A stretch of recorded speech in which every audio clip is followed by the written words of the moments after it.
تو سب سے پہلے میں ایڈوکیٹ ریحان جورا صاحب کو مبارکباد پیش کرتا ہوں کہ عصر 9 جموں کشمیر اردو کونسل کے صدر وہ منتخب ہوئے، تو اس کے بعد پہلی بار وہ پریس سے براہ راست مخاطب ہو رہے ہیں۔ اور دوسرا سب سے بڑا مدعا یہ کہ حالیہ ایام میں جو آپ کو پتہ ہے کہ اردو کا معاملہ جموں کشمیر میں پھر سے ایک بار پھر اٹھا، اس پر سیاست بھی ہوئی۔ ہمیں سیاست سے کچھ نہیں ہے، لیکن چونکہ جموں کشمیر اردو کونسل گزشتہ ایک دہائی سے زائد عرصے سے جموں کشمیر میں اردو کے فروغ، ترویج، ترسیم کے لیے کام کر رہی ہے، اور اس میں کئی شعبوں سے تعلق رکھنے والے اردو جو محبین ہیں وہ اس میں شامل ہے، چاہے وہ صحافی ہو، چاہے وہ قلمکار ہو، چاہے وہ شعراء ہو، چاہے وہ ادیب ہو، نقاد ہو یا ماہر قانون ہو، مختلف شعبوں سے تعلق رکھنے والے، چاہے وہ پروفیسر صاحبان ہوں، ہمارے اردو اساتذہ ہو، تو وہ یہ ان کا ایک ایملگم ہے، ایک امبریلا آرگنائزیشن ہے جموں کشمیر اردو کونسل۔ تو اس معاملے پر جو وہ مسئلہ اٹھا، تو اس معاملے پر میں دعوت دیتا ہوں ایڈوکیٹ ریحان جورا صاحب کو، وہ پریس سے براہ راست اس پر اپنا تبصرہ کریں گے اور اپنے تاثرات پیش کریں گے۔ جی، میں سب سے پہلے اپنی طرف سے اور جموں کشمیر اردو کونسل کی طرف سے آپ کا شکریہ ادا کرتا ہوں، آپ کا استقبال بھی کرتا ہوں کہ آپ نے ہمارے کہنے پر یہاں تشریف لایا۔ چونکہ جیسے کہ بلال فرقانی صاحب نے کہا کہ جموں کشمیر اردو کونسل کا ایک مشن ہے کہ اردو کی ترویج، اردو کی پروموشن، اردو کا تحفظ یہاں جموں کشمیر کے حوالے سے کرنا ہے، کیونکہ اردو زبان کا جہاں تک تعلق ہے، اردو زبان کا کنٹریبیوشن بر صغیر میں بہت رہا ہے، اور اردو کے حوالے سے ہی یہاں جتنی بھی ترقی ہوئی ہے ہمارے ریاست جموں کشمیر، جب ہم بات کریں تو اردو نے ہی اس میں اپنا کنٹریبیوٹ، اپنا یوگدان کیا ہے۔ چونکہ آج کل کے حالات میں جب ہم دیکھتے ہیں کہ تو کچھ طبقہ، کچھ لوگ اردو زبان کے خلاف ہو گئے ہیں، اور حالیہ ایک جو امتحان یہاں نوٹیفائی ہوا نائب تحصیلداروں کے لیے، اس میں حالانکہ سلیبس کے حساب سے، اور یہ پہلے ہی ڈیسائیڈ ہے گورنمنٹ کی طرف سے کہ اس امتحان کے لیے اردو ایک سبجیکٹ، ایک لازمی سبجیکٹ ہوگا، مینڈیٹری سبجیکٹ ہوگا۔ وہ اس لیے کیونکہ ریکوائرمنٹ ہے نائب تحصیلدار کی، پٹواری کی، اس کو اردو جاننا ہی جاننا ہے۔ وہ اس لیے کہ جموں کشمیر میں جو ریکارڈ، ریونیو ریکارڈ یہاں ہوتا ہے، مینٹین کرنا ہوتا ہے، یا ابھی تک جو ریونیو ریکارڈ مینٹین کیا گیا ہے وہ صرف اور صرف اردو زبان میں ہی ہے۔ اردو زبان میں ہی آج کل اس کو ڈیجیٹلائز بھی کیا گیا ہے۔ تو اگر نائب تحصیلدار یا پٹواری اردو جاننے والا نہ ہو، اس کو اردو پڑھنا نہ آتا ہو، اس کو اردو لکھنا نہ آتا ہو، تو وہ کیسے اردو جو کیسے اس ریونیو ریکارڈ کو سمجھ پائے، وہ کیسے ریونیو ریکارڈ کو اپڈیٹ کرے، وہ کیسے لوگوں کو سمجھائے کہ ریونیو ریکارڈ کی اصل انٹری کیا ہے۔ تو جہاں تک اردو زبان کا تعلق ہے، یہ آج کی بات نہیں، بلکہ یہ جب ہمارے یہاں شخصی راج چل رہا تھا، ڈوگرا راج چل رہا تھا، تو اس زمانے سے اردو کو آفیشیل لینگویج قرار دیا گیا جموں کشمیر کے حوالے سے۔ تو تب سے ابھی تک ابھی بھی یہ آفیشیل لینگویج جموں کشمیر ریاست کی ہے۔ اور پریکٹیکلی جب ہم دیکھیں تو جموں کشمیر اور لداخ، پہلے لداخ بھی ہمارا حصہ تھا، ابھی بھی لداخ کے ساتھ ہمارا رابطہ ہے، یہی ایک زبان ہے اردو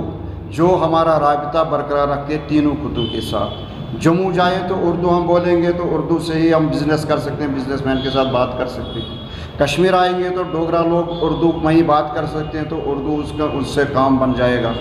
تو اسی طرح لداخ جائیں گے تو ہماری جو کمیونیکیشن کی زبان ہوگی وہ اردو ہی ہوگی۔ بودھ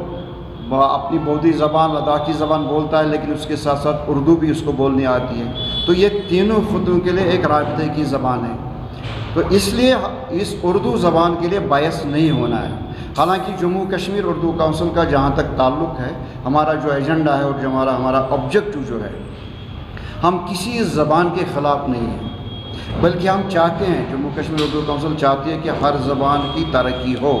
ہر زبان کو پڑھا جائے، لکھا جائے، جیسے کہ ہندی ہو، سنسکرت ہو، جرمنی ہو، فرانسیسی ہو، انگریزی تو ضروری ہے، اس کو پڑھنا ہی پڑھنا ہے، وہ تو ضروری ہے، لیکن اس کے ساتھ ساتھ اردو کو at the cost of Urdu نہیں ہونا چاہیے کہ باقی زبانوں کی ترویج ہو، ترقی ہو، لیکن اردو کو نقصان پہنچایا جائے یا کشمیری کو بذات کو نقصان پہنچایا جائے۔ تو اسی لیے آج ہم یہاں جمع ہوئے ہیں کہ ہم اردو زبان کو اپنا مقام دلوانے کی کوشش کر رہے ہیں۔ تو میں نے حال ہی میں جموں کشمیر اردو کونسل کی طرف سے بیسیکلی صدر यहाँ के गवर्नर लेफ्टिनेंट गवर्नर को अपॉइंटमेंट के लिए मैंने मांगा था टाइम, लेकिन दिया नहीं गया। उसमें हमने यही लिखा था, यही इच्छा ज़ाहिर की थी, यही डिज़ायर ज़ाहिर की थी कि हम आपसे मिलना चाहते हैं, उर्दू ज़बान के हवाले से बात करना चाहते हैं, उर्दू के जो मसाइल हैं उस सिलसिले में आपसे बात करना चाहिए, डिस्कस करना चाहते हैं। लेकिन हमें मौका नहीं दिया गया, हमें कोई अपॉइंटमेंट नहीं दी गई। लेकिन फिर भी मैंने उर्दू काउंसिल की तरफ से उसको मेमोरेंडम पेश किया जिसमें हमने इन बातों का जिक्र किया है। और इसी तरह हमने जम्मू कश्मीर के चीफ मिनिस्टर को भी लिखा, उसके सेक्रेटरीट को भी लिखा, हमें अपॉइंटमेंट दीजिए, हमें आपसे बात करनी है कि जम्मू कश्मीर उर्दू काउंसिल के हवाले से, उर्दू ज़बान के हवाले से। लेकिन वहाँ से भी कोई रेस्पॉन्स नहीं मिला, कोई अपॉइंटमेंट नहीं मिली। हालांकि उनको भी हमने मेमोरेंडम भेज दिया है। देखते हैं वो गवर्नमेंट के सतह पर क्या कार्रवाई करते हैं। लेकिन हम आवाम से जुड़े हैं, तो हम आपके ज़रिए, प्रेस के ज़रिए, मीडिया के ज़रिए आवाम के पास जाना चाहते हैं और आवाम से अपील करते हैं और आवाम से फीडबैक चाहते हैं कि उर्दू ज़ुबान जिसका एक कंट्रीब्यूशन है सारे बार सगीर में, और जम्मू कश्मीर की तो बात ही नहीं, यहाँ तो है ही है, उर्दू को क्यों नहीं अपना मुकाम मिल रहा है। हालांकि बहुत साल पहले यहाँ जम्मू कश्मीर कल्चरल एकेडमी ने एक मीटिंग की थी और उन्होंने एक प्रपोज़ल भी बनाया था जो कि अप्रूव भी उस वक्त हुआ। उन्होंने चीफ मिनिस्टर उस वक्त जो गुलाम नबी आज़ाद थे, उन्होंने वो कैबिनेट में अप्रूव भी करवाया कि जितने भी बोर्ड यहाँ चाहे प्राइवेट सेक्टर में या गवर्नमेंट सेक्टर में, गवर्नमेंट बिल्डिंग्स में, उसमें असेंबली भी आती है, हाई कोर्ट भी आता है, सेक्रेटेरिएट भी आता है, कि इसमें उर्दू बल्कि कश्मीरी में भी यह बोर्ड साइन बोर्ड होने चाहिए अंग्रेज़ी के साथ साथ। इसमें आर्डर भी निकला है बाज़ाब्ता जम्मू कश्मीर कल्चरल एकेडमी की तरफ से, उन्होंने इसको कोऑर्डिनेट किया था। लेकिन फिर न जाने, हालांकि हुआ भी कि कई दफ्तरों में उन्होंने इस पर अमल भी किया, लेकिन बदकिस्मती है आज देखिए उन दफ्तरों में ये साइन बोर्ड नहीं है, उर्दू को गायब भी कर दिया गया है। हम कहते हैं कि जम्मू कश्मीर उर्दू काउंसिल की ये डिमांड है कि अगर गवर्नमेंट का आर्डर मौजूद है, अभी इसको वापस भी नहीं लिया गया है, लेकिन फिर इस पर अमल क्यों नहीं। ये दो के लिए उसकी तरवीज के लिए काम करना चाहते हैं, ठीक है। जहाँ आप हिंदी ज़बान के लिए या संस्कृत के लिए काम करना चाहते हैं, उसको प्रमोट करना चाहते हैं, ठीक है, हम उसके ख़िलाफ़ नहीं हैं,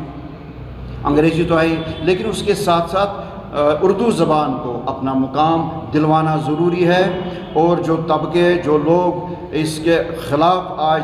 आ रहे हैं, अपने बयानबाजी से बाज नहीं आ रहे हैं, अपनी बयानबाजी कर रहे हैं, बल्कि इन्होंने सही कहा कि कुछ लोग इस पर सियासत भी कर रहे हैं। लेकिन हमारी कोई सियासत नहीं, हमारा कोई सियासी एजेंडा है नहीं, बल्कि हमारा सिर्फ एक ही एजेंडा है, वो है कि उर्दू ज़बान की तरवीज, उर्दू ज़बान की प्रमोशन, उर्दू ज़बान का तहफ़्फ़ुज़ और उर्दू ज़बान के इस डिमोशन के लिए, उर्दू ज़बान को नुकसान पहुँचाने के लिए, अगर चाहे वो हुकूमत की तरफ से हो या किसी तबके की तरफ से हो, किसी इंडिविजुअल की तरफ से हो, उसके लिए जम्मू कश्मीर उर्दू काउंसिल उसका डट कर मुकाबला करेगी। चाहे कानूनी जंग में लड़ना पड़े वो भी लड़ेंगे, क्योंकि अभी तक आइन में और कानून के लिहाज से हमारी ऑफिशियल लैंग्वेज उर्दू ही है, इसको अभी ख़त्म नहीं किया गया है। मेरी यही गुजारिश है कि उर्दू ज़बान को अपना मुकाम मिलना चाहिए, इसके लिए जम्मू कश्मीर उर्दू काउंसिल आगे आगे रहे। शुक्रिया। हो जाता है इस हकीकत को मद्देनज़र रखते हुए जितने भी हमारे रेवेन्यू रिकॉर्ड्स हैं वो उर्दू में, तो क्या कॉन्सिक्वेंसेस आने वाले दिनों में आवाम को भुगतने पड़ सकते हैं? बिल्कुल, अगर हुकूमत, वैसे मुझे लगता है कि अगर नायब तहसीलदार एग्ज़ामिनेशन की बात करें, वहाँ सिलेबस में ही पहले ही है और नोटिफाई हुआ भी है, नोटिफिकेशन में है कि उर्दू सब्जेक्ट मैंडेटरी है। मुझे नहीं लगता है कि उसको क्योंकि सर्विस सिलेक्शन बोर्ड को ज़रूरत है इस नायब तहसीलदार के लिए, उनको ज़रूरत है उर्दू जानने वाला, तो मुझे नहीं लगता वो वापस लेंगे। अगर लेंगे भी तो वापस इसमें कुछ हो सकता है, तो हम कानूनी जंग इसके लिए लड़ेंगे जम्मू कश्मीर उर्दू काउंसिल की तरफ से। अगर ये ऐसा होता है तो जाहिर सी बात है कि लोगों को बड़ी तकलीफ़ से इसका सामना करना पड़ेगा, क्योंकि जो आस्पिरेंट है इस एग्ज़ामिनेशन में या उसके बगैर भी, हालांकि मैं यहाँ ज़िक्र करूँ कि मैंने हाल ही में एक RTI एप्लीकेशन डायरेक्टर कॉलेजेस को किया था, और तमाम जम्मू कश्मीर के जितने भी डिग्री कॉलेजेस हैं उन्होंने मुझे रेस्पॉन्स वहाँ से दिया, और बहुत सारे, मुझे लगता है दर्जनों से ज़्यादा ऐसे कॉलेज हैं जहाँ उर्दू डिपार्टमेंट तो है लेकिन उसातिज़ा नहीं है, प्रोफेसर नहीं है, उनको तैनात ही नहीं किया गया है। जब प्रोफेसर नहीं है, फैकल्टी नहीं है, तो उर्दू कौन पढ़ेगा, स्टूडेंट कहाँ से आएंगे? ये अलमिया है हमारा, सैक्शंस पोस्ट हैं लेकिन उनकी भर्ती नहीं की जाती, उनको फिलअप नहीं किया जाता है। ये नाइंसाफ़ी है। इस नाइंसाफ़ी को दूर करने के लिए हम कोशिश करेंगे कि अगर हमें कानूनी जंग भी लड़ना चाहे हम वैसा भी करेंगे, हम कोर्ट तक भी जाएंगे और आवाम में बेदारी मुहिम कोशिश करेंगे कि आवाम में एक बेदारी मुहिम आए, आवाम में जानकारी आए। आवाम भी बड़ी ताकत है। अगर आवाम को ये पता चले कि हमारे हुकूक क्या हैं उर्दू के हवाले से, तो शायद मुझे लगता है कि गवर्नमेंट पर प्रेशर आएगा, गवर्नमेंट नहीं कर सकती इसके खिलाफ।